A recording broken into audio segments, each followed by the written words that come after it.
Muy buenas, yo soy Eduardo Hernández Torres y les voy a hablar de la figura de los urinatores.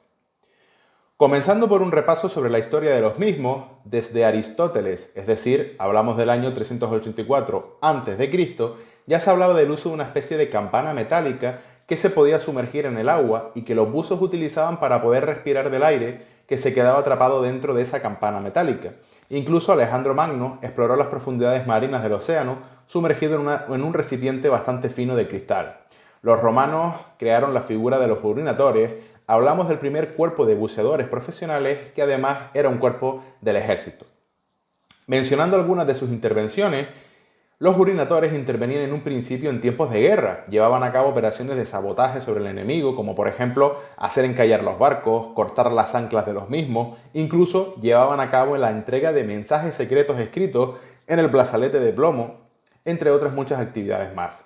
En tiempos de paz, los urinatores llevaban a cabo diferentes labores de extracción y salvamento de mercancías, no solamente en el mar, sino también en los ríos, aunque su intervención en expediciones de extracción se vio limitada en muchas ocasiones por falta de medios técnicos.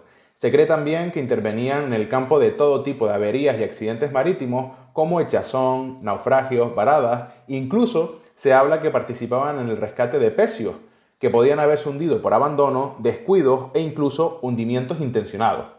El historiador romano Tito Livio escribió cómo el rey Perseo arrojó su tesoro al mar para evitar que dicho tesoro cayera en manos de los enemigos y que a su vez este fue posteriormente recuperado gracias a la labor de los urinatores.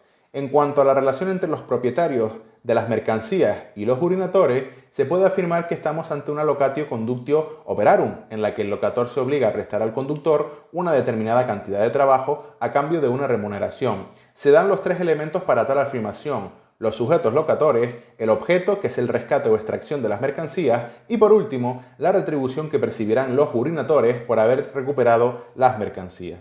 Sobre este último punto, podemos mencionar que los urinatores disponían de un derecho de retención sobre las mercancías u objetos que a día de hoy sigue estando disponible en determinadas situaciones para el acreedor y que así lo establece y recoge el Código Civil.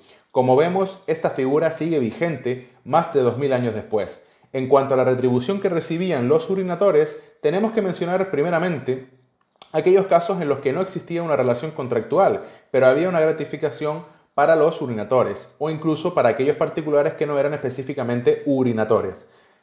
En ambos casos, pero principalmente en la figura de los urinatores, que es la que nos compete, la remuneración que recibían estaba sujeta al valor de las cosas que se salvaron, según se puede desprender de un fragmento del jurista Paulo y del Digesto.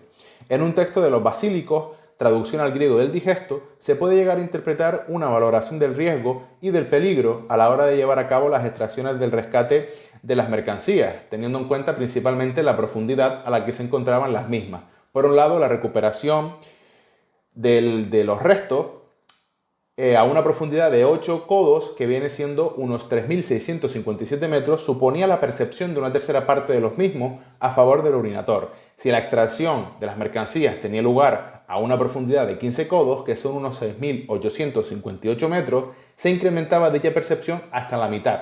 Cuanto mayor profundidad, más riesgo para los urinatores y por lo tanto estos recibían una mayor remuneración o gratificación por sus servicios prestados. Para finalizar, mencionar que cuando se llevaba a cabo la extracción de las mercancías, pero que las mismas estaban bastante deterioradas, dañadas o habían perdido valor, esto daba lugar a diversas interpretaciones.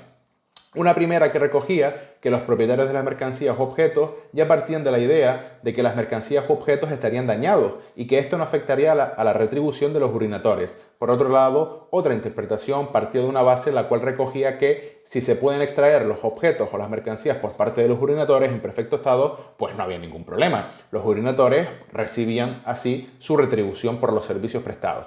Por lo tanto, se puede llegar a interpretar que en estos casos los propietarios de los objetos que estaban en el fondo del mar partían de la base que mencionamos anteriormente, es decir, que los propietarios daban por perdido o deteriorados los objetos y que a pesar de todo las partes establecían en base a la locatio conductio operarum una cuantía fija por la prestación del servicio de los urinatores.